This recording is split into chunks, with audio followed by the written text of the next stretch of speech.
Quando a gente tem um input dolorido no corpo, sobre a pele, por exemplo, sobre o rosto, sobre a mão, qualquer região do corpo, ele pode ser suave, não causando dor, ou pode ser dolorido. O que muda esse sentimento da dor? Toda vez que a nossa aferência da dor, ou nosso input de aferência dolorido, for maior do que a nosso output, a nossa saída, a nossa modulação dessa dor, nós teremos um quadro de dor. Por que eu estou dizendo isso? Nós temos uma procura muito grande no consultório por pacientes que têm dor, histórias de dor crônica, histórias de dores há 3, 4, uma vida de dor. Esses pacientes por muito tempo já passaram por outros profissionais, não tiveram resolvido o problema dele e esses pacientes chegam diariamente na nossa clínica com essas queixas. Dentro dos 12 diagnósticos do DC-TMD, nós temos a síndrome da dor miofascial. E ali a gente tem a presença dos pontos gatilhos miofaciais. Eles são de importante relevância nas dores referidas, nas cefaleias tensionais, e a gente entender até que ponto que esse equilíbrio que vai ter entre a entrada da dor e a saída da nossa resposta à dor, é justamente esse o nosso papel para poder dominar e entender e controlar esse paciente de dor crônica orofacial. O processo da dor crônica, ele acontece normalmente na fibra do músculo esquelético.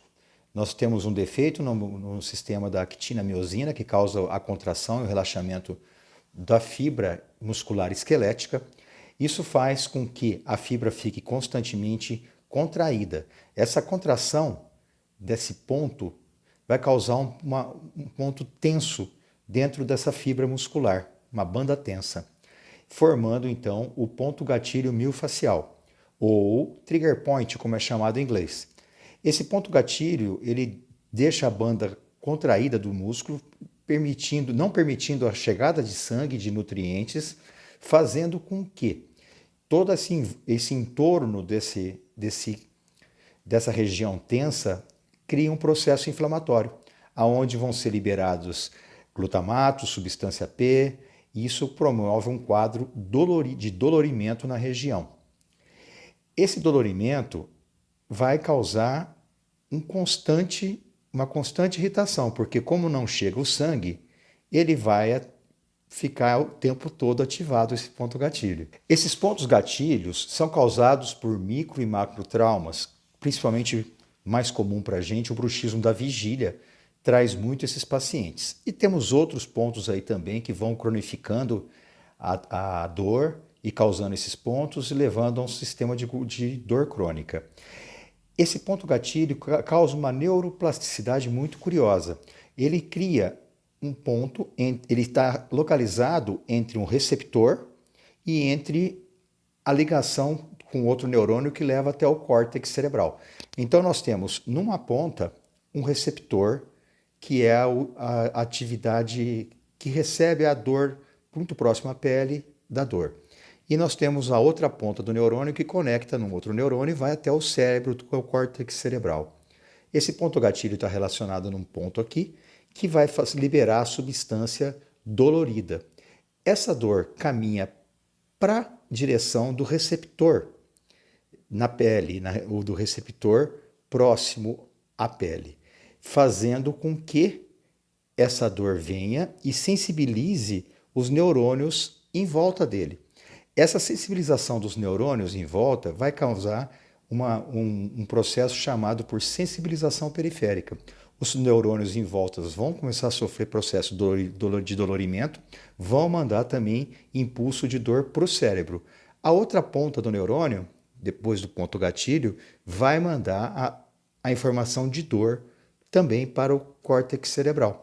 Isso vai fazer com que o nosso sistema nervoso central seja sensibilizado também, causando a sensibilização central.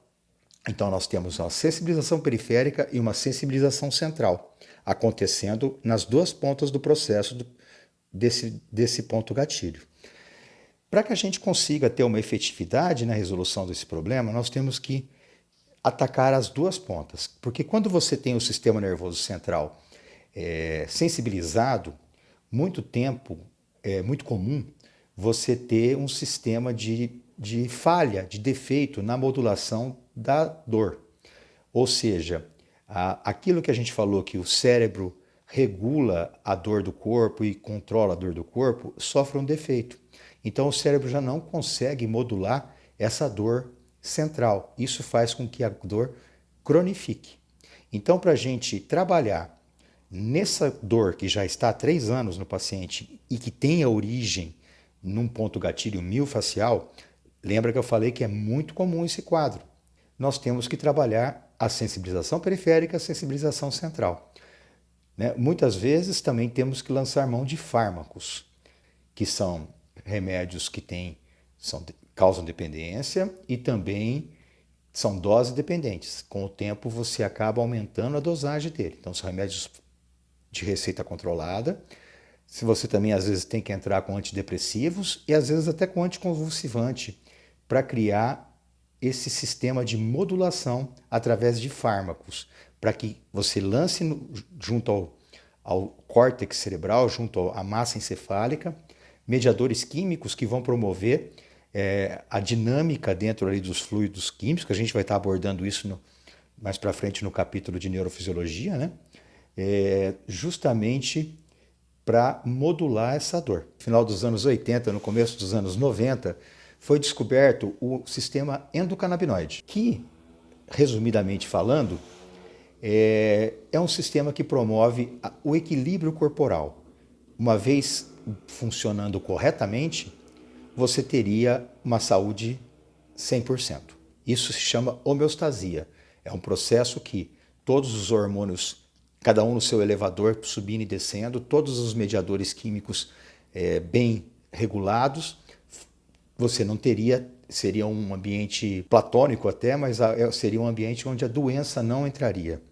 Né? Então, a busca pela homeostasia, principalmente nos pacientes que têm dor crônica, é muito interessante, porque esses pacientes têm quadros multifatoriais, com muitas patologias associadas, como depressão, às vezes déficit de sono, às vezes ansiedade. Então, de um tempo para cá, tem surgido a possibilidade de você estar fazendo o uso de fitocannabinoides para suplementar esse sistema endocannabinoide, uma vez que a gente produz os nossos próprios endocannabinoides, né? Nós temos a anandamida, e aí você, com esses cannabinoides, endocannabinoides, que são fabricados pelo nosso corpo, a gente regula essa balança da dor. A gente modula a dor, modula o sistema imunológico. Então, a prescrição de fitocannabinoides tem ajudado muito no tratamento de pacientes com dor crônica orofacial. Ele ajuda no equilíbrio da homeostasia, no equilíbrio do estresse desse paciente, devolvendo uma qualidade de vida para esse paciente. Né? Então aqui a gente vai estar tratando isso com você, mostrando para todos aqui como é que faz para a gente lançar a mão dessas novas ferramentas aí, que pode diminuir o uso daqueles alopáticos que a gente falou, que tem efeitos colaterais devastadores, né, como dependência, como reações secundárias indesejáveis, né, remédios controlados, e a gente pode trocá-los ou às vezes reduzi-los, né, com produtos fitoterápicos. Se vocês gostaram desse conteúdo, deixe um recadinho aqui para a gente nas nossas redes sociais, ou se você tiver alguma dúvida ou pergunta, também pode fazê-lo por aqui que nós responderemos em breve. Obrigado e até a próxima.